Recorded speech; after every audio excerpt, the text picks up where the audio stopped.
And I call the member for Braddon. Deep in the heart of my electorate of Braddon is the town of Ridgley. It's a gem of a town about 15 minutes drive south of Burnie. It's a place where you can count the population in the hundreds rather than the thousands. But being small doesn't stop the great people of Ridgley doing magnificent things with their community, making sure that they bring communities in the region along with them.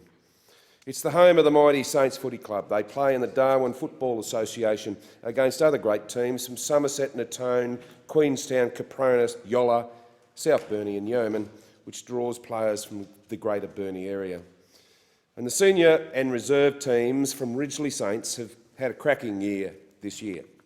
They've got new blood in the player list and they're attracting fresh and passionate supporters to the game. The vibe around the club is fantastic. But it's not all about winning premierships at Ridgley. The Saints also spend a lot of time giving back to their community.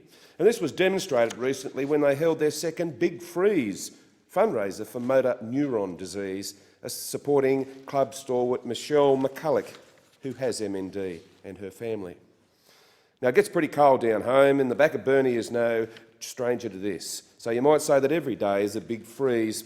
But this didn't stop representatives from every club in the Darwin Football Association, administrators and umpires from putting up their hand and sliding down into the icy waters to help the Ridgley Footy Club raise funds for this great cause. And the federal government's doing its part for MND. Recently we announced a further $5 million in funding which will be invested into world's best practice research, including more technical and clinical trials, drug development and other research projects.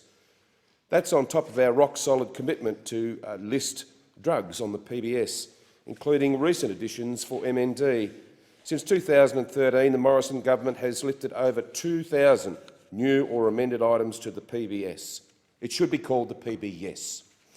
This represents an average of around 31 listings per month, or one each day, at an overall cost of around $10.6 billion. So why not drop, next time you're in Tassie, why not drop into Ridgley one Saturday afternoon during the footy season? Say good day to the President, Glenn Waters, Michelle or Graham McCulloch, Shelley or Paul Russell. Get a salve from the canteen, from the helpful hands, and honk your horn for the volunteers and supporters who keep this great club and this great community rocking.